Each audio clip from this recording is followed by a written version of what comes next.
El poder es una tentación cuando no hay principios, cuando no hay ideales. El poder atonta a los inteligentes y a los tontos los vuelve locos.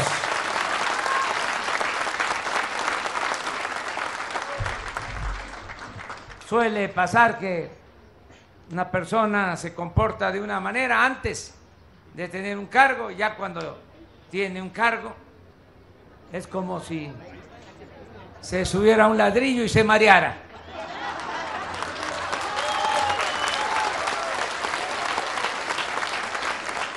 Por eso es muy importante mantener los principios, los ideales.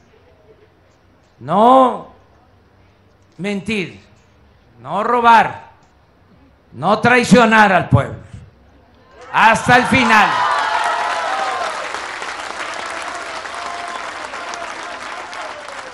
Estamos nosotros iniciando una transformación en la vida pública del país, así lo decidió el pueblo de México, y tenemos la encomienda de sacar a nuestro querido México del atraso y sacar a nuestro pueblo de la pobreza. Ese es el objetivo principal. Para eso hemos considerado como fundamental el no permitir la corrupción, el erradicar la corrupción, desterrar la corrupción. Si me dicen cuál es el plan, y dígalo rápido: acabar con la corrupción. Ese es el plan.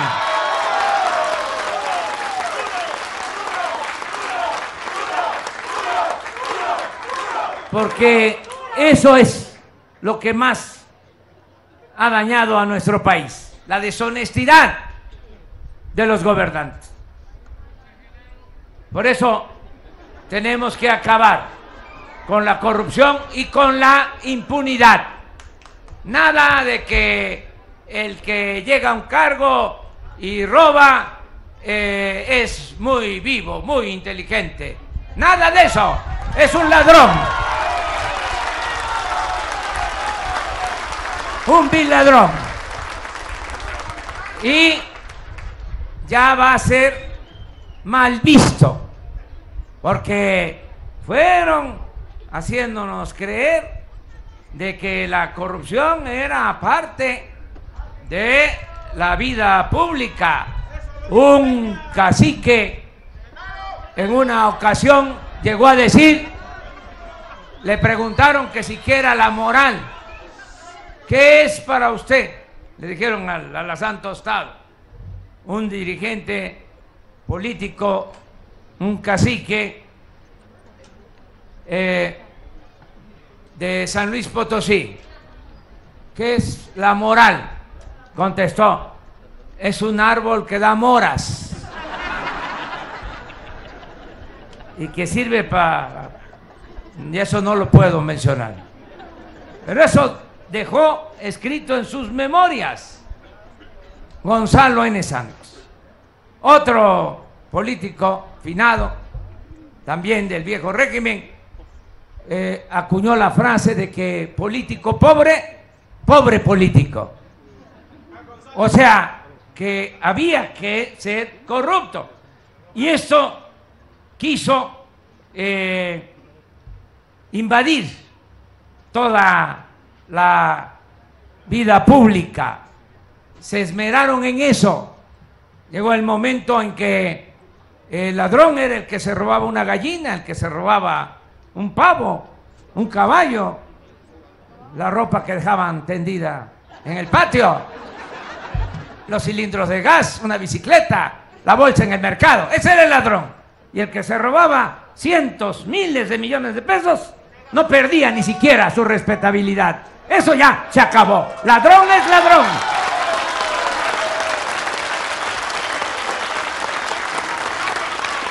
Se ponía de ejemplo. Sean a los hijos, algunos que se dejaron llevar por eso. Estudia para que cuando seas grande seas como don fulano, un reverendo ladrón. Ahora no. Ahora el corrupto es Fuchi. ¡Guácala!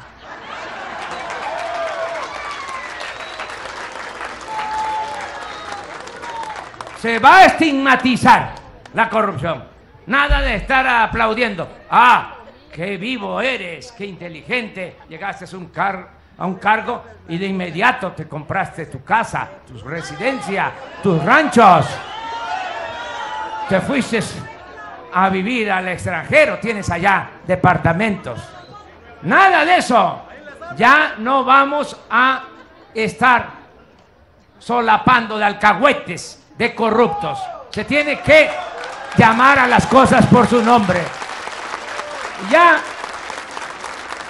va avanzando todo este plan, porque la corrupción también nos permite tener presupuesto.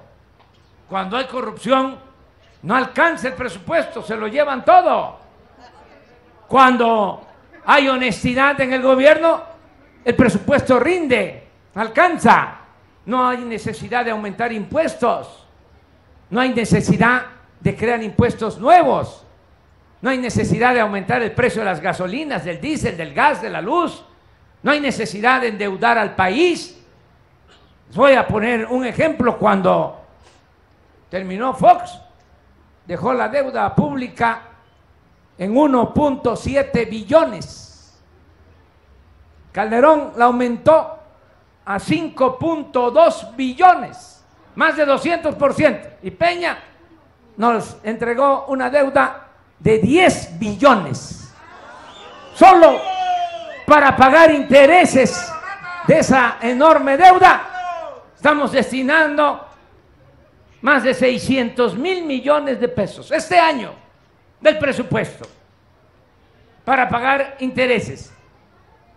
Casi 10 años del presupuesto de Oaxaca, lo que estamos destinando este año solo para pagar intereses de esa enorme deuda. Entonces, por eso, en lo que llevamos del gobierno, no ha aumentado la deuda ni va a aumentar en todo el sexenio.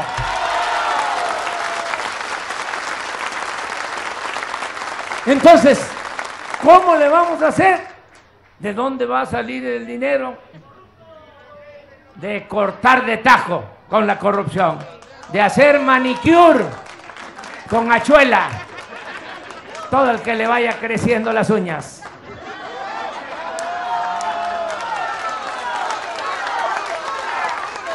No permitir la corrupción y dar el ejemplo arriba, porque también ese es otro asunto. La corrupción se da de arriba para abajo. Nos manipularon mucho haciéndonos creer de que la corrupción se da de abajo hacia arriba. No, no puede ser que aquí abajo sean mordidas, allá son tarascadas. Los grandes negocios, las grandes tranzas que se llevan a cabo en México, en el país, siempre llevan el visto bueno del presidente de la República. Nada que él no se entera. El presidente de México sabe todo lo que está sucediendo, tiene todos los elementos, toda la información. Entonces, si arriba no hay corrupción, si el presidente es honesto, abajo tiene que haber también honestidad. Ese es el ejemplo que vamos a dejar establecido. Y vamos a tener presupuesto. Nada más les pongo ejemplos. Se robaban de gasolinas con el famoso huachicol 800 pipas diarias. Y estaba tolerado. La Secretaría de Hacienda lo tenía hasta contabilizado ese robo. Ya nada más lo descontaba. 65,000 millones de pesos el año pasado de descuento en los ingresos por el huachicol. Y le hacían al cuento de que tenían todo un equipo para combatir el huachicol en la torre de Pemex, en el piso 3, habían máquinas, aparatos, monitores, en donde se tenía la información de los ductos, de cómo bajaba la presión en los ductos, cuando había una toma clandestina, cuando estaban ordeñando un ducto, menos presión, ya se sabía en dónde, sistema de avanzada en lo tecnológico, sonaba la alarma, pero podía estar sonando la alarma todo el día, o sonaba para un lado, iban a buscar al otro, y obviamente nunca se resolvía el problema. Decidimos acabar con el huachicol. No fue fácil, porque estaba bien arraigado el problema, sigue estando arraigado, pero se pudo. Ya no se roban esas 800 pipas diarias, ya bajó, ahora son 40 pipas diarias las que se roban, pero eran 800 pipas diarias, y quisieron jugar a las vencidas, hubo sabotaje, nos rompían los ductos para dejarnos sin gasolina en las ciudades. La gente se portó de maravilla porque resistió. Imagínense 3 semanas haciendo colas para poder cargar gasolina en las grandes ciudades, y sabía la gente que era por el bien del país, y nos apoyaron, nos respaldaron, y se logró disminuir considerablemente el robo de combustible. Si seguimos así, este año nos vamos a ahorrar 50,000 millones de pesos por no permitir el huachicol. Y es dinero que se libera para el pueblo, para las necesidades de la gente. Otro asunto que no se conocía, no porque no quisieran ustedes saberlo, sino porque había mucho control de los medios de información. Los de mero arriba no pagaban impuestos. Piensen en una empresa famosa, de esas muy grandes, un banco famoso, grande. Bueno, pues esa empresa, ese banco que están pensando, no pagaba impuesto, no pagaba, se les condonaban los impuestos. Miren la gran injusticia, cobrarle impuesto al campesino, porque cuando compra una mercancía tiene que pagar un impuesto, ahí está el IVA. Pagan impuestos los obreros, ustedes, las enfermeras, los médicos, los comerciantes pequeños, medianos, empresarios. Y había un grupo predilecto del régimen que no pagaba impuestos, se les condonaban los impuestos. En los últimos 2 sexenios hubo condonaciones a un grupo muy reducido de 400,000 millones de pesos. Entonces eso ya se terminó. Estoy enviando una reforma al artículo 28 de la Constitución. Ya emití un decreto, pero no va a quedar ahí. Vamos a reformar la Constitución al artículo 28 para que quede prohibida la condonación de impuestos a los grandes contribuyentes. Se acabó eso. Y así, muchas cosas. En el sector salud no había medicina, y no porque no hubiese presupuesto. El año pasado se compraron 90,000 millones de pesos de medicinas y de materiales de curación. 90,000 millones de pesos. Pero no había medicinas en centros de salud, en unidades médicas, en hospitales. Ya eso también se está corrigiendo. Estamos haciendo compras consolidadas, evitando la corrupción, y con el mismo presupuesto, estoy seguro, nos va a alcanzar para que no falten las medicinas en el sector salud. Por eso es importante acabar con la corrupción. Y lo otro, que también ayuda mucho, pero bastante, se liberan muchos fondos al desarrollo, es terminar con los lujos en el gobierno. Le costaba mucho al pueblo mantener al gobierno. Es un gobierno, era un gobierno mantenido y bueno para nada.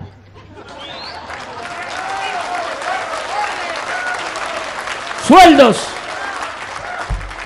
de 700,000 pesos mensuales, se rayaban. Ya se terminó eso. Ahora nadie puede ganar más que lo que obtiene el presidente. Yo me bajé el sueldo a menos de la mitad de lo que ganaba el presidente Peña Nieto, sin compensaciones, 108,000 pesos, y de ahí para abajo ya no hay sueldos elevadísimos en el gobierno. Y todo esto porque estamos haciendo un esfuerzo para aumentar los sueldos de los de abajo. Estamos bajando los sueldos de los de arriba para aumentar el sueldo de los de abajo. Por primera vez, y esto no son palabras, hechos, por primera vez en 36 años aumentó el salario mínimo 16% en este año. Y va a seguir aumentando el salario. Porque una mala herencia que dejaron estos neoliberales corruptos es que el salario en México es de los más bajos del mundo.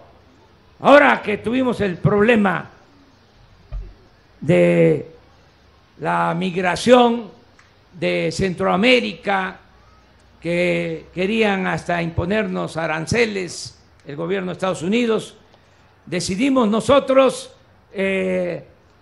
impulsar el desarrollo del sur, sureste de México y también apoyar a los países hermanos de Centroamérica.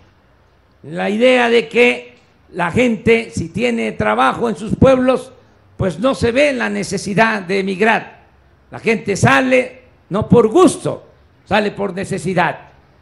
Entonces, estamos apoyando con cooperación para el desarrollo a Salvador, a Honduras, y pronto lo vamos a hacer también con Guatemala.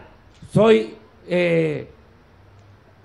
a días de reunirme con el presidente electo de Guatemala. Estamos llevando a cabo este plan, convenciendo al gobierno de Estados Unidos que no es con medidas coercitivas como se resuelven los problemas sociales, que la paz, la tranquilidad, pues son frutos de la justicia, que el fenómeno migratorio se puede atender si se dan oportunidades de trabajo y de bienestar a los habitantes de México y de Centroamérica. Nosotros tenemos el ideal de que la migración se convierta en opcional, que no sea forzada, que el que se vaya por gusto, que no se vaya por necesidad. Ese es el plan, el sueño que queremos convertir en realidad.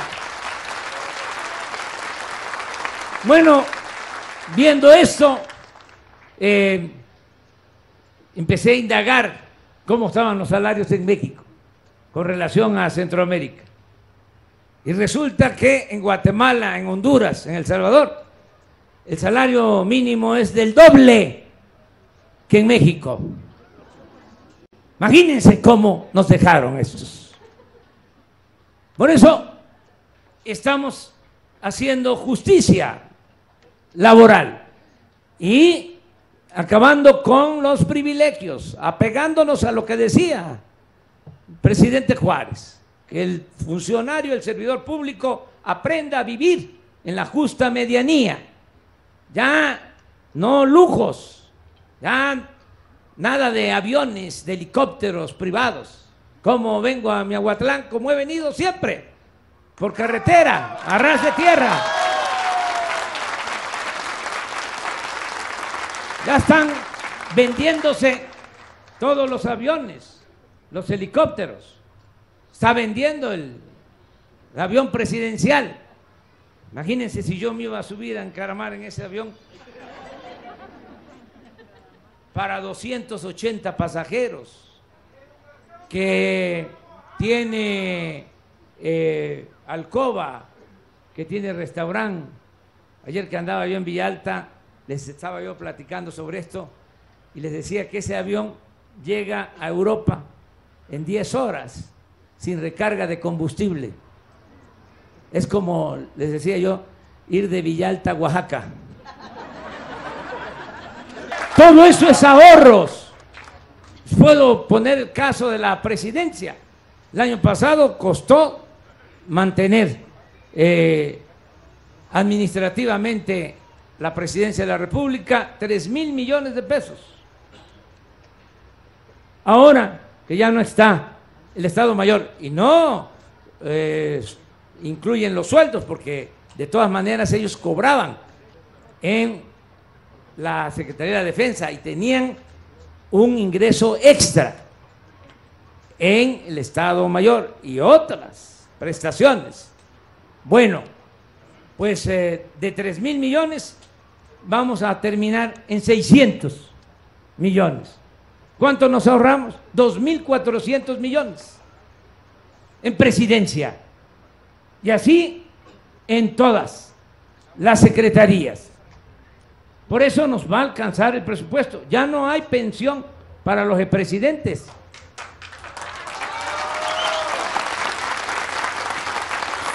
$5 millones de pesos mensuales en total se les entregaba. Eso ya no existe. Y ya no hay atención médica privada para los altos funcionarios públicos. Por eso dejaron abandonado el sector salud. ¿Qué les iba a interesar el sector salud? ¿Cómo estaban las unidades médicas, los hospitales, centros de salud? Si ellos tenían atención médica privada, se hacían hasta cirugía plástica, hasta se estiraban a costillas del erario. ¿Saben cuánto costaba? 6,000 millones de pesos al año. Entonces, todo eso nos permite tener presupuesto. ¿Saben cuántas oficinas tenía México en el extranjero? 65 oficinas de un programa llamado ProMéxico, supuestamente para promocionar a México. Ustedes han visto aquí en Oaxaca o en México, en nuestro país, alguna oficina pro Francia, pro Alemania, pro Japón, nada. Entonces creaban todos estos aparatos burocráticos porque ahí iban los recomendados de los influyentes. Y ahí se quedaba todo el presupuesto, no llegaba abajo.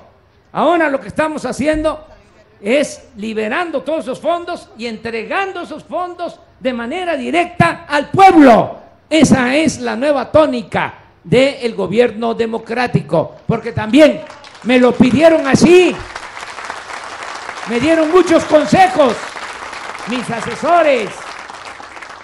Una vez allá un migrante en San Quintín, Baja California, maestro, migrante, me dice: licenciado, después de un acto, así como el presidente Juárez se paró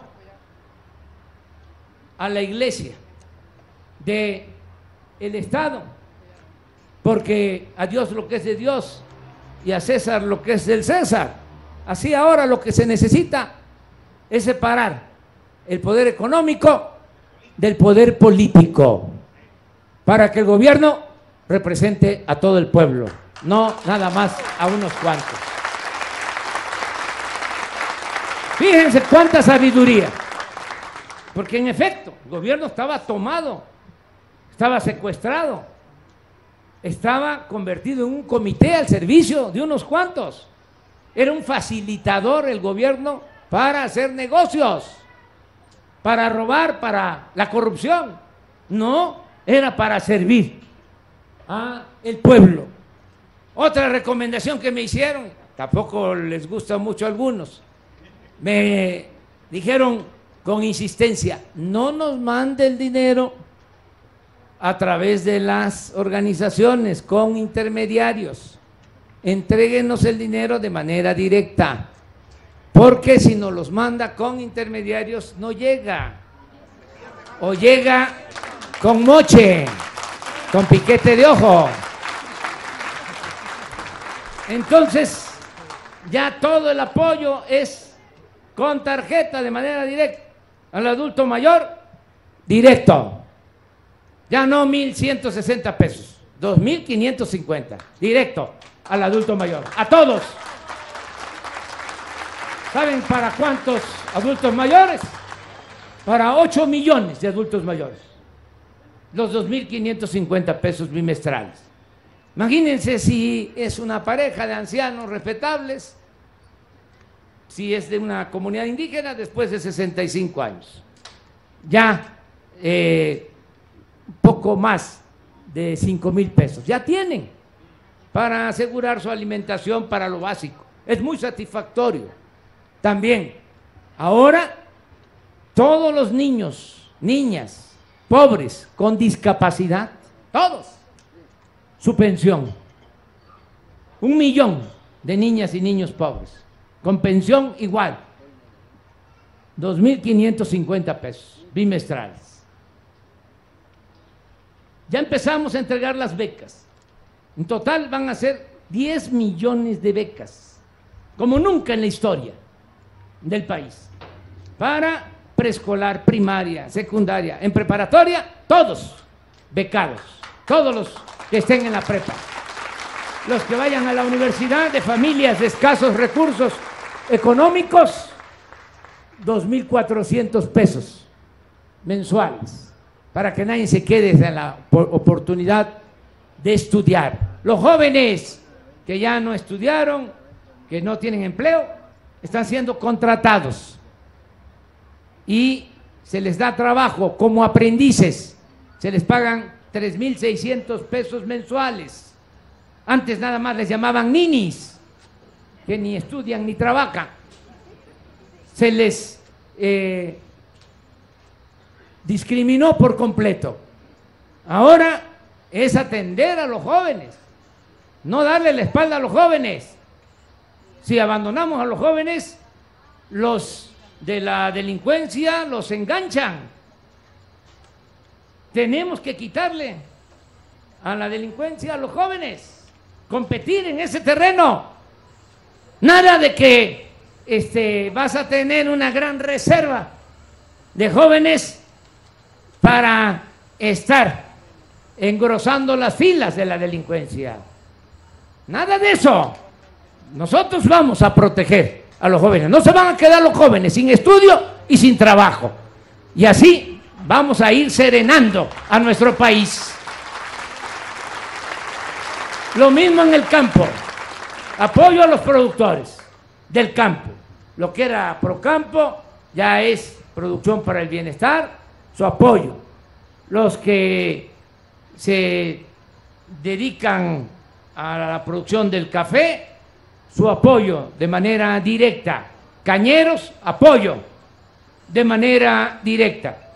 Los productores de comunidades indígenas, todos, su apoyo de manera directa. Hay un programa que se está aplicando ya en el sureste, se va a aplicar en Oaxaca, que se llama Sembrando Vida, que es apoyar a comuneros, ejidatarios, pequeños propietarios, para que siembren árboles maderables, frutales, y se les da para que paguen jornal, 5,000 pesos mensuales por jornal. Ahora ya están trabajando, sembrando 500,000 hectáreas, 240,000 campesinos, sembradores. No empleo temporal, permanente. Entonces, con todo esto se va a apoyar mucho el campo. Lo mismo, ya se establecieron precios de garantía para maíz, frijol, arroz, trigo, para los que producen leche. ¿Qué es precio de garantía? Es un precio justo.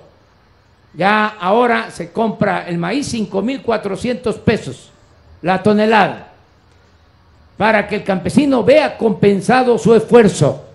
Todo esto se está llevando a cabo. En materia educativa, ya avanzamos, ya quitamos la mal llamada reforma educativa, que lo único que hizo fue generar mucho conflicto, polarización, puso a pelear al mismo pueblo, pusieron a pelear al mismo pueblo, por algo además inocuo, innecesario, nada más porque desde el extranjero establecieron la agenda de las llamadas reformas estructurales, reforma fiscal, reforma energética, reforma educativa, y aquí se cumplía todo lo que ordenaban desde el extranjero. Nosotros ya no estamos siguiendo esa agenda, ahora es nuestra propia agenda. ¿Qué es lo que hay en la agenda nuestra? Primero, acabar con la corrupción. Segundo, que todo lo que se libere del combate a la corrupción se destine para el bienestar del pueblo. Tercero, garantizar la paz, la tranquilidad. Esas son las cosas fundamentales que se necesitan atender en México, no lo que nos ordenen los organismos financieros internacionales o los gobiernos extranjeros. Entonces, ya se está atendiendo lo de la educación, va a mejorar mucho la atención educativa, no va a haber, desde luego, represión, no se va a usar nunca al ejército, a la marina para reprimir al pueblo. Eso lo puedo garantizar porque soy el comandante de las Fuerzas Armadas, el comandante de las Fuerzas Armadas, y quiero decirles algo aquí, Miahuatlán, por el antecedente de la lucha de Porfirio Díaz y además porque de aquí de Oaxaca hay muchos soldados. Quiero decirles que el soldado es pueblo uniformado, que no hay que verlo con malos ojos, que nos ayudan mucho los soldados. A mí me están apoyando, no saben ustedes cuánto. Si no fuese por la Secretaría de Defensa y por la Secretaría de Marina, ¿cómo enfrentaría yo al huachicol y a todas las bandas que quieren apoderarse de nuestro país? Estamos ahora creando la Guardia Nacional para que nos ayuden los soldados y los marinos. La única cosa que estamos cuidando, y ellos están muy conscientes, es de que se tienen que respetar los derechos humanos, pero como vienen del pueblo, ellos saben lo importante que es no agredir al pueblo, no agredir a la gente. Por eso, un aplauso a las Fuerzas Armadas.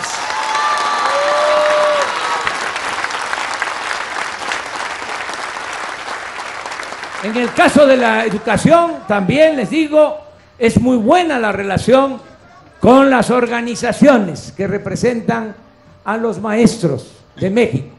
Tenemos diálogo permanente y estamos trabajando también para bajar recursos. No me gusta esa palabra que la usaron mucho para las tranzas que hacían antes.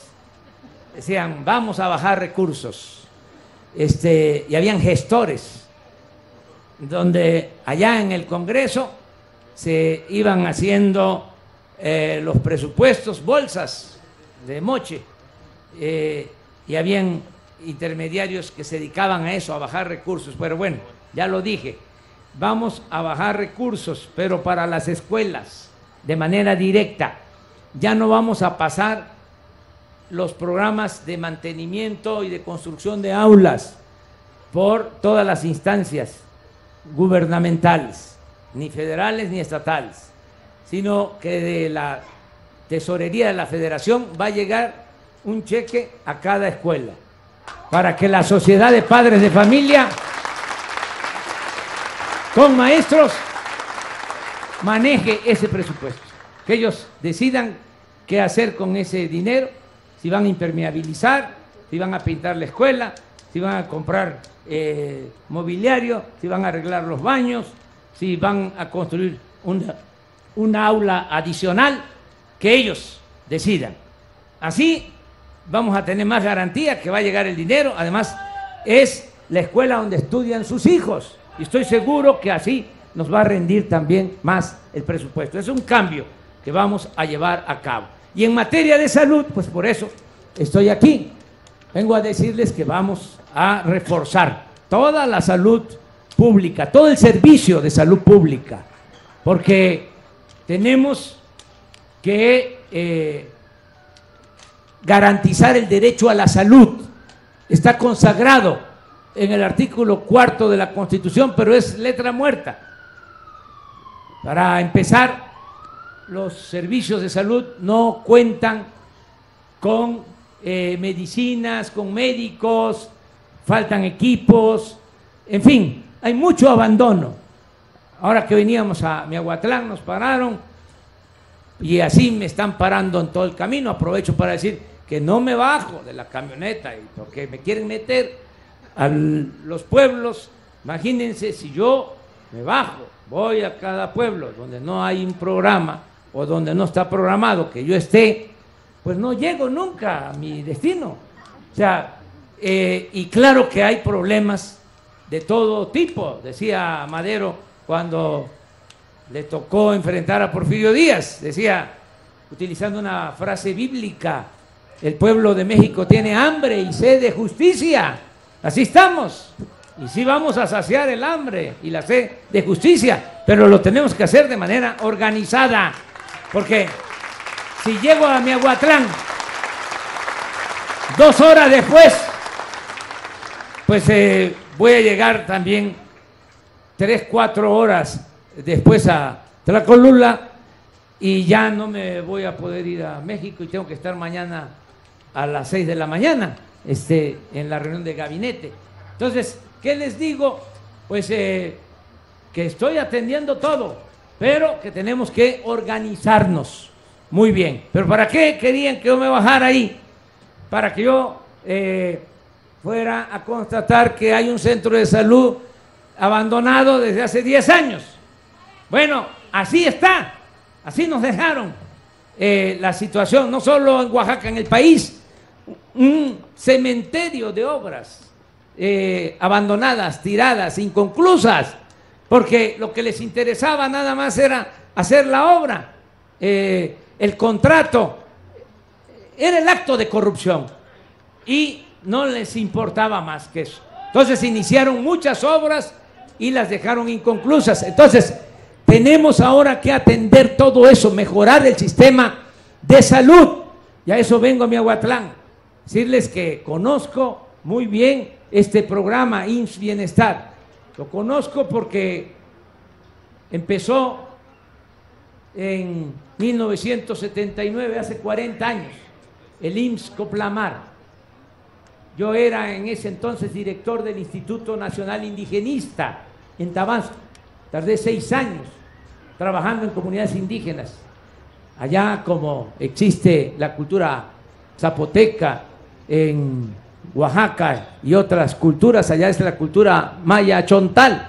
Entonces trabajé y ahí aprendí a trabajar para los pobres.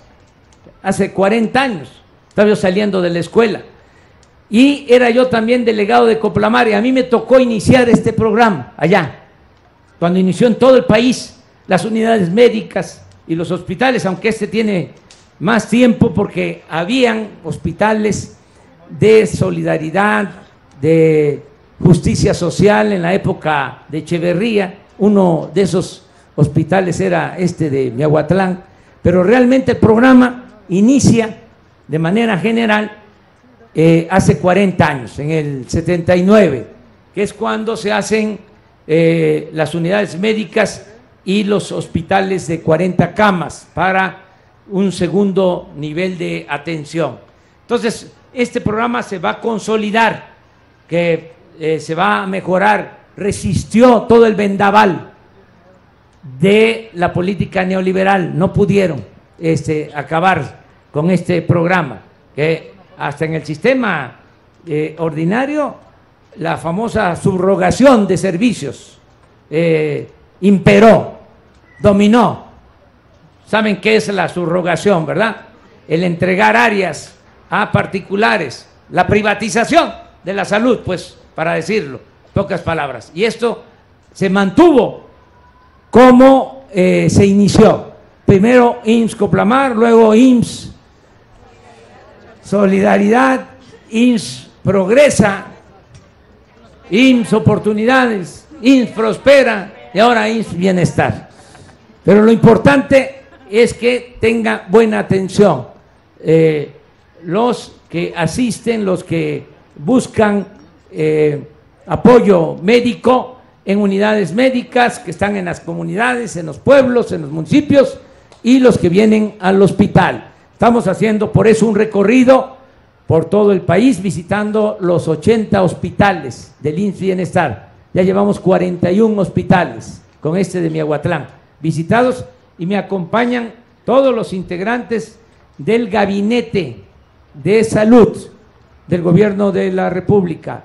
El secretario de Salud, Jorge Alcocer, está aquí con nosotros, desde luego el director del Seguro Social, Zoé Robledo, el director del ISSSTE, subsecretarias, subsecretarios y los integrantes del nuevo Instituto de Salud para el Bienestar, Juan Ferrer, que es el director, y quienes se van a hacer cargo de resolver el problema, de que no falten las medicinas. Eso es lo primero, que lleguen las medicinas hasta las comunidades más apartadas, y nada de cuadro básico, todas las medicinas que se necesiten. Que ya hasta formalmente eso es discriminatorio. Una unidad médica tiene 120 claves, medicinas. Aquí el hospital 300, el hospital del sistema ordinario 600, un hospital de tercer nivel o de especialidades hasta 1200 claves o medicinas. ¿Por qué así? Porque enfermos de primera, de segunda, de tercera tienen que tener todos el derecho a los medicamentos. Eso se va a procurar, que no falten los medicamentos, y también que lleguen y se distribuyan los medicamentos. ¿Cómo se distribuye la Coca-Cola? ¿Cómo se distribuyen las Sabritas? Y llegan hasta los pueblos más apartados. No vamos a poder nosotros distribuir las medicinas. Me canso.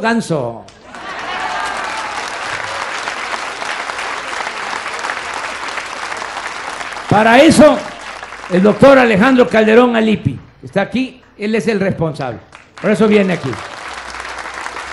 Que no falten las medicinas. Y no falten las medicinas, por ejemplo, aquí en el hospital, que no falte la medicina para tratar a infartados, porque si hay un infartado y no hay el equipo y no hay la medicina, no alcanza a llegar a Oaxaca. Entonces, eso se tiene que resolver. Lo segundo, que no falten los médicos, las enfermeras, porque hay vacantes. Aquí el director, que es muy bueno defensor del programa, se quejaba porque para rayos X le falta un turno del domingo, y le decía yo, pues está bien que te preocupes, pero para tu consuelo, en la mayoría de los hospitales que hemos visitado solo hay un turno de lunes a viernes, no hay en las tardes, ni menos sábados y domingos, imagínense. Entonces tenemos que resolver esto, tiene que haber atención permanente, porque ni modo que los enfermos no vayan a agravarse o vayan a necesitar atención en las noches o los fines de semana. Tiene que haber atención siempre, que no falten los médicos, que no falten las enfermeras. Este es un asunto que me llevaría mucho tiempo explicar, pero es una mala herencia también de la política neoliberal. Como rechazaron a tantos jóvenes que querían estudiar con el pretexto de que no pasaban el examen de admisión, cuando no era cierto. No es que no pasaran el examen de admisión, no había cupo, no había espacio, porque no había presupuesto para la educación pública. Entonces los rechazaban. ¿Y cuál es el resultado ahora? México tiene menos médicos de los que necesita. Fíjense eso. Por eso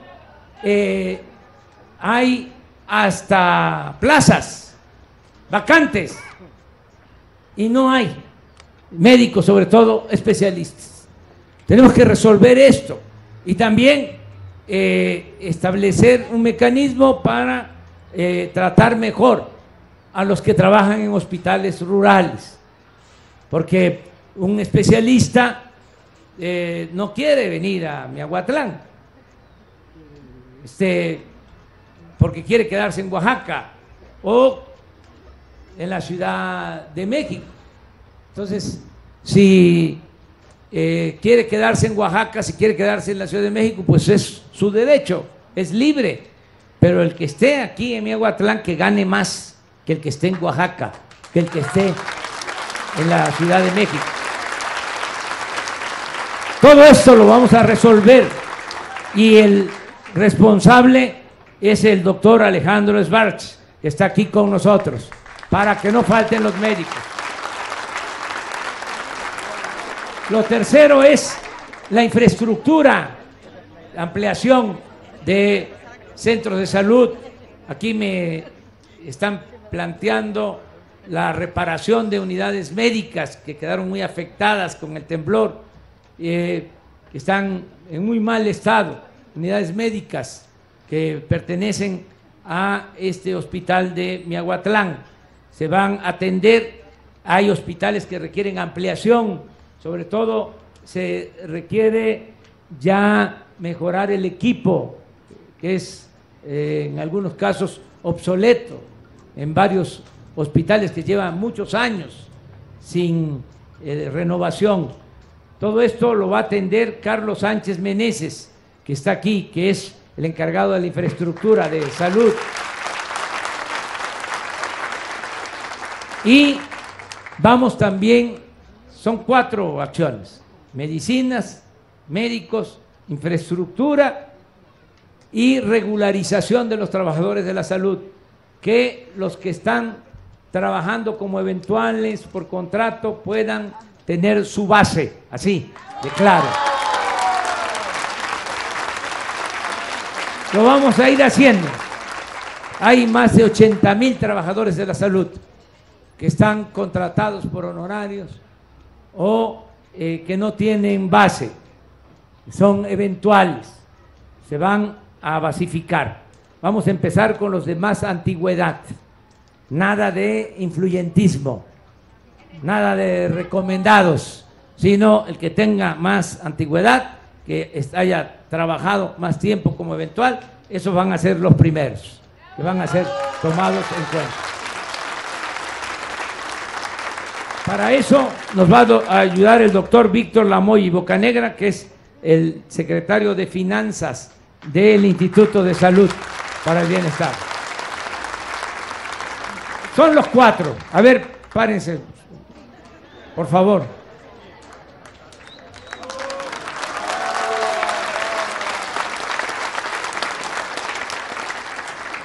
Que no van a estar allá en la oficina, porque si no agarran el color amarillo burócrata. Tienen que andar recorriendo todo el país. Y tenemos, bueno, Juan Ferrer es el director del Instituto de Salud para el Bienestar, coordinador. Y ya se decidió que va a haber un aumento en el presupuesto, 40,000 millones de pesos adicionales al presupuesto de salud. Con esto vamos a mejorar mucho el sistema de salud pública del país. Por eso estoy aquí, me da mucho gusto estar con ustedes. Voy a seguir visitando Miahuatlán. Aquí tengo amigas, amigos muy queridos aquí en Miahuatlán. Les voy a decir algo, nada más que no quiero que se despierten celos y sentimientos.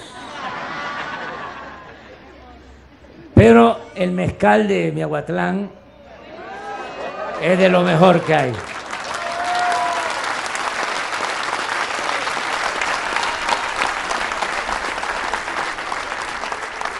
Me dio mucho gusto estar aquí. ¡Que viva Miahuatlán! ¡Que viva Oaxaca! ¡Viva México! ¡Viva México! ¡Viva México!